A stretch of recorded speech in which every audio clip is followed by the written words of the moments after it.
Namaste and welcome to another great day at the Mike and Connor Homestead. Connor's in the backdrop today. He's kind of watching the camera angles using the iPad, making sure that everything looks alright. This is the first in a 5-episode series of the Aquaponics here.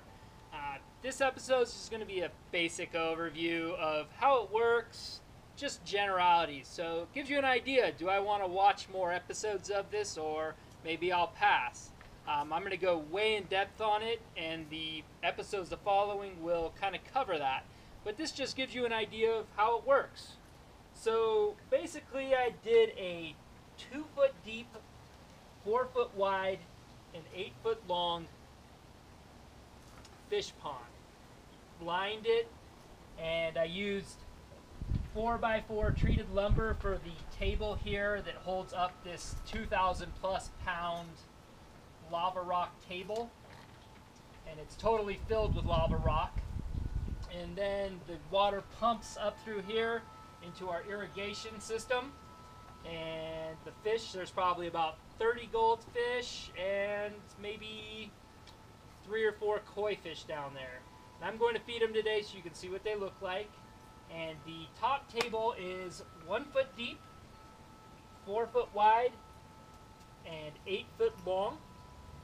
It is on a fill and drain cycle. It has a bell siphon in there, and I will show you that today as well, which what the bell siphon does is, as this water fills up this table as it's doing now, when it gets to about 10 inches high, it hits the drain, which has the bell over it, and it just sucks that water all the way down to about 1 inch.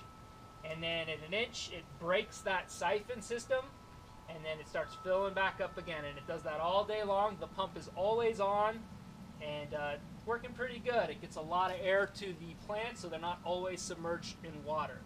So with that being said, let's go ahead and feed the fish.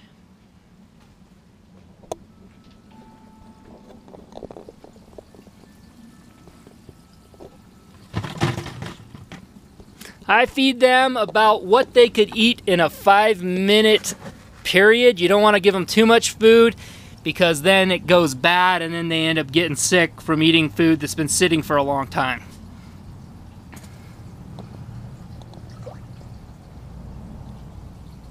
You can see them all swimming around. These guys are about anywhere between 2 years old and 5 years old. I've got some from my neighbor's pond across the street as well. They're a little bigger and older. So back here you can see the drain. That's a 2-inch drain. That's where the water comes out from the table. And then that thing floating in the water with the buoy on it is an aerator.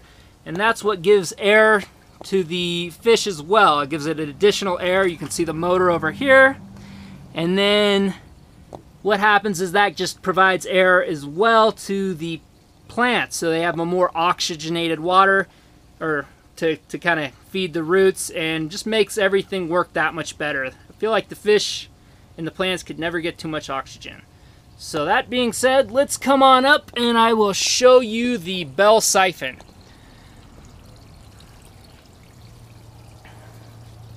And then here you can see, I'm going to go down into this drain. You can kind of see what I got going on here. The water's in there. This 6-inch piece is just kind of something to prevent the lava rock from getting into the drain system and preventing it from working as good as it potentially could. And then the bell itself is about a 4-inch ABS tubing. And then I'm going to go ahead and pull it off so you can see it. And there you can see there's little legs that I cut into it right here. And that's going to be what the water drains to. So that's about 1 inch. Now inside, this would be where that 2-inch drain goes in, and you can see it here. There's the 2-inch drain, and you can see the water still filling up.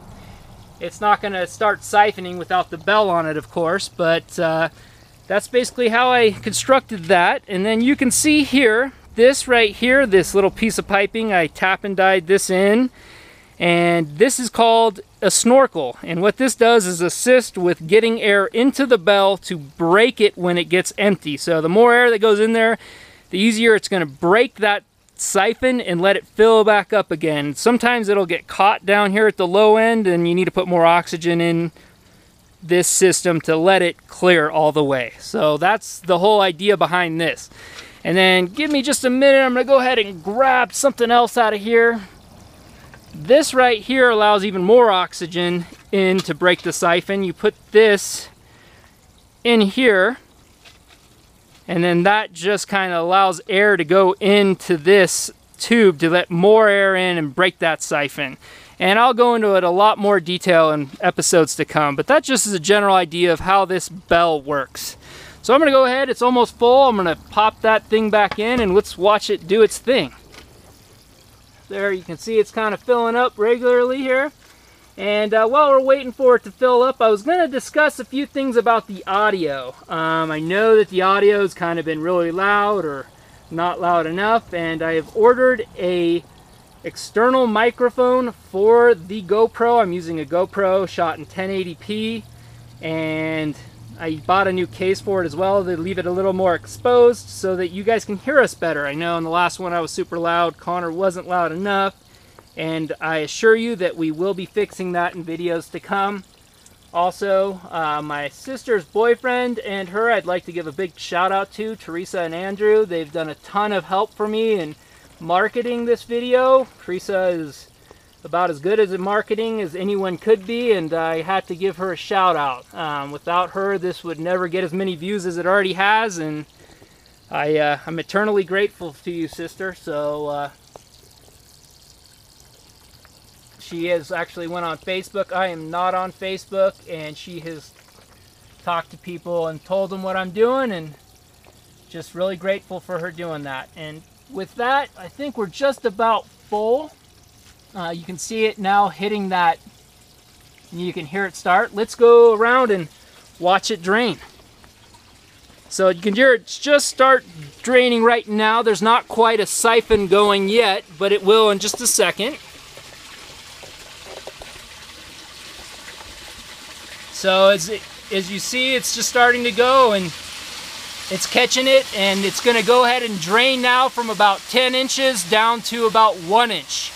And no need to watch it go the whole way. We'll do that in a video to come, but this gives you a really good idea of how this works. And again, if you really like it and you thought this video was educational, make sure that you subscribe and like. I'll have another episode to come tomorrow. Connor's going to do a video on his Lego city as well tomorrow. You can see him over here. He is watching me do it as I go. There's the iPad. We've got the application going so we can see how good it works. And there I am. So with that, namaste, shalom, and I'm going to pass it to Connor. Click like and subscribe.